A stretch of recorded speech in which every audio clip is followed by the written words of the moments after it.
DV Kaushik ji Singh Radhe. Radhe Radhe महाराज जी। महाराज जी, लोग हर हर महादेव बोलते हैं, हाथ ऊपर उठाकर बोलते हैं। महाराज जी, इसका क्या मतलब? हाथ देखो, हाथ उठा करके तो अपने आराध्य देव का सबको हम बोलते हैं जय जय श्री राधे। अयोध्या में जाओ जय जय सिया राम, इसका मतलब होता शरणागति। ये समझ ना, ये जब एक को गोली बंदूक में नहीं बजती है ना, तो डकैत क्या करता है, क्या करते बंदूक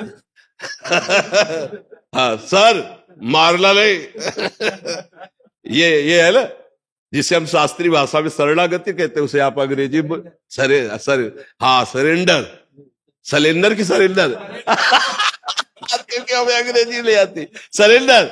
हाँ, अब एक को गोली नहीं रह गई तो अब समझा के सामने से, तो इसलिए तो ये मन, ये बुद्धि, ये चित्त, ये अहंकार में को सामर्थ्य नहीं रह गई प्रभु।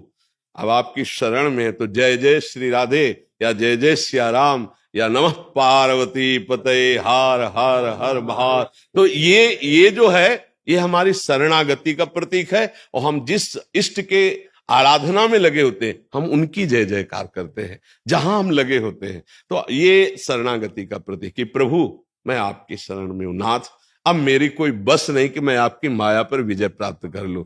और देखो, हृदय की बात बताए, बातें चाहे जितनी बना लिया जाए, सच्चाई की तुम्हें बात बता रहे, अगर डट के 24 घंटे सावधानी पूर्वक भजन नहीं है तो माया थप्पड़िया के रौंद देगी, कोई भी हो, इतना बात समझ लेना। अंतर में अगर भगवत चिंतन, हनुमान जी महाराज बहुत बड़े ज्ञानी महापुरुष हैं, वो कह रहे हैं कह हनुमंत विपति प्रभु सोई, जब तव सुमिरन भजन न होई। जिस क्षण आपका भजन छूटा उसी क्षण माया उसे विपत्ति में फंसा देगी, कोई ऐसा कार्य करवा देगी, जलता रहेगा हृदय भगवत स्मरण। और हम सबसे कठिन अनुभव कर पाए हैं जीवन में कि निरंतर भजन करना सबसे कठिन बात है। प्रवचन कर लेना, खूब फैला लेना, समाज जोड़ लेना, ये सब सरल है, लेकिन मन को एकाकार करके निरंतर प्रभु में लगाना ये सबसे कठिन बात है, ये सबसे कठिन बात है।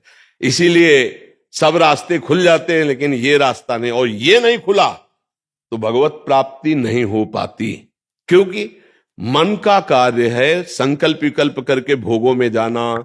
तो आपकी विद्वता मन को नहीं रोक पाएगी, आपकी प्रवीणता, आपका नाना प्रकार का वैभव, आपका नाना प्रकार की कलाएं मन को नहीं रोक पाएगी।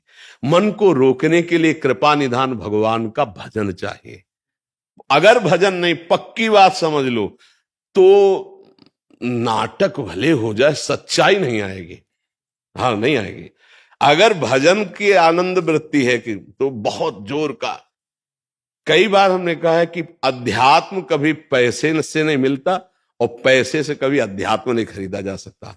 आज क्या हो रहा है, हाँ, क्योंकि वो संपत्ति नहीं है हमारे पास। कौन सी? नाम, भजन रूपी संपत्ति होगी फिर बात बन जाएगी। वो केवल पढ़े लिख करके तो आप देखो ना, हर डिपार्टमेंट में कितना विज्ञान विस्तृत हो गया है, कितना विस्तृत है। तो ये भी पढ़ाई है, शास्त्र पढ़ करके हम आपको प्रवचन सुना रहे, बोलने की कला, शब्दों का प्रयोग, लक्ष्यदार भाषण, ये सब कलाएं हैं। लेकिन परब्रह्म की अनुभूति के बिना अगर एक भी व्यक्ति का परिवर्तन कर दिया जाए तो हमें बता दो, अगर खुद उसका रसास्वादन नहीं लिए तो लाखों को प्रवचन सुना सकते, परिवर्तन एक का भी नहीं होगा। हमें लगता है कि अपने लोगों को भगवान का आश्रय लेकर नाम जप करते हुए आचरण पवित्र रखने चाहिए, बस इसी से सब ज्ञान प्राप्त हो जाएगा, सब ज्ञान प्राप्त हो जाएगा। आज जहां देखो अर्थ की प्रधानता है। अध्यात्म क्या है, हमें ये बताओ, अध्यात्म क्या है?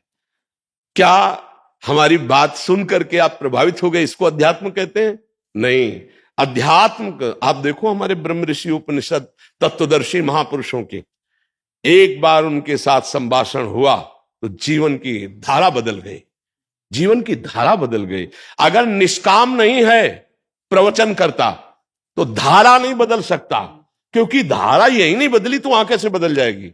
निष्कामता, हमारे शास्त्र जो है ये निष्काम महामहिमा में उपस्थित करते हैं आपको, निष्कामता में।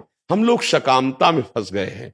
आज जो अभी हमें उपदेश मिल रहे हैं वो घुमाकर शास्त्रों का अर्थ बदलकर सकामता की तरफ ले जाया जा रहा है। किसकी सकामता? आपकी कामना की पूर्ति होगी ऐसा प्रलोभन, और जिससे हमारी कामना की पूर्ति होगी वैसा प्रलोभन। कई तरह की ऐसी धारणाएं बनती चली जा रही कि सत्य वस्तु क्या है, भगवान क्या है, भगवत प्राप्ति का स्वभाव स्वरूप क्या है, ये सब ढकता चला जा रहा है। इसीलिए अच्छा, और अगर बोला गया तो एक की निंदा, दूसरे को सपोर्ट, तीसरे की अवहेलना, चौथे की निंदा, ये नहीं है, ये अध्यात्म नहीं है। अध्यात्म का स्वरूप ये नहीं। अध्यात्म जब जागृत होता है जिसके हृदय में, तो सर्वम खलमिदम ब्रह्म ने नानास्ति किंचन, सब जगह एक परमात्मा तत्व है, उसको देखकर वर्णन किया जाता है। अगर हमें भगवान पर विश्वास नहीं है कि हमारे जीवन का भरण पोषण श्री भगवान करते हैं, अपने कर्तव्य पर विश्वास नहीं, अपने धर्म पर विश्वास नहीं, सामने वाले की जेब पर विश्वास है, तो कोई ज्ञान नहीं है, वो जीरो पे ही है। माया उसको वही जीरो पे रखे, कोई ज्ञान नहीं। बिन विवेक वैराग्य भक्ति बिन सत्य न एको मानो, भगवत विमुख कपट चतुराई सो पाखंड नहीं जानो। इसलिए ज्यादा ज्ञान प्राप्त करने की कोशिश मत करे, बस इतना समझ ले कि अगर आपको नाम मिल गया और नाम लेके चल पड़े तो आपको सब कुछ प्राप्त हो जाएगा। बस आप चलिए, धैर्य पूर्वक चलिए। एक गुरु ने शिष्य को यमुना स्नान करने जाना था, अंधेरी रात थी, एक टॉर्च दिया, टॉर्च बहुत छोटी थी, उसमें एक केवल गोला सा प्रकाश पड़ता है। बोले गुरु जी इससे कैसे यमुना जी पहुंच जाएंगे? बोले एक कदम दिखाई देता है ना? बोले हाँ, बस एक कदम बढ़ाते चले जाओगे, हर कदम में तुम्हें प्रकाश देगी। तो जैसे तुम्हें राम नाम मिला, कृष्ण नाम मिला, राधा नाम मिला, ये दिव्य प्रकाश है। आपको किसी से पूछना नहीं पड़ेगा, आप जब कीजिए आपके हृदय में प्रकाशित हो जाएगा। और देखो, जब भगवान को अधीन कर लेता है नाम, सुमीर पवन सुत पावन नामू, अपने बस करी राखे राम। यार रुपया पैसा क्या चीज है? अच्छा, रुपया का महत्व क्यों है? भोगों के कारण है ना। अगर रुपया से भोग सामग्री ना मिले तो रुपया को कोई महत्व नहीं। आप समझिए, 2000 के नोट एक ट्रक आपके घर भिजवा दिए जाए, आप कितने खुशी होंगे हमको बता दीजिए। आप नाराज हो जाएंगे, कबाड़ काहे को डाल रहा है हमारे घर में, क्योंकि अब बंद हो गए, सुनो 2000 बंद हो गए है ना, तो आप नाराज हो जाएंगे ना। और 500 का अगर केवल एक 500 को मिल जाए दरवाजे में पड़ा, तो चाहे जो कुछ हो आसपास देखे उसे, क्यों? उससे प्रियता क्यों? क्योंकि उससे भोग मिलते हैं। भोग की प्रियता क्यों? क्योंकि इंद्रियां हमारी उसमें सुख का अनुभव करती है। अरे सुख सिंधु का तू अंश, सुख स्वरूप होते हुए तुझे इन बाहरी सुखों में कभी तृप्ति नहीं मिल सकती, आज तक नहीं मिली और आगे भी नहीं मिलेगी। यही समझाने के लिए भगवान संतों का सानिध्य देते कि हमारा कर्तव्य है, जो हमने अपने जीवन में अनुभव किया वो तुम्हें बताएं, और तुम्हारा कर्तव्य कि बस इसको पकड़ लो। हमें कहीं भी ये नहीं लिखा कि धन से भगवत प्राप्ति होती है, कहीं नहीं लिखा। भगवान ने जब मांग की है तो मन की मांग की है। मन मना भव मयि एव मन आधत्सो। इसलिए हमारे भगवान को न सोना चाहिए, न चांदी चाहिए, न 56 भोग चाहिए, न कुछ चाहिए। आप अपने मन को भगवान को दे दो। कैसे मन दिया जाता है? राधा राधा राधा राधा राधा राधा। कर से कर्म करो विधि नाना, और मन रखो जा कृपा निधाना। संतों ने कहा हाथ से कर्म करते रहो और जबान से नाम जपो, और मन भगवान के चरणों में रखो। महात्मा है, चाहे वो गृहस्थ हो चाहे विरक्त हो, महात्मा ही है।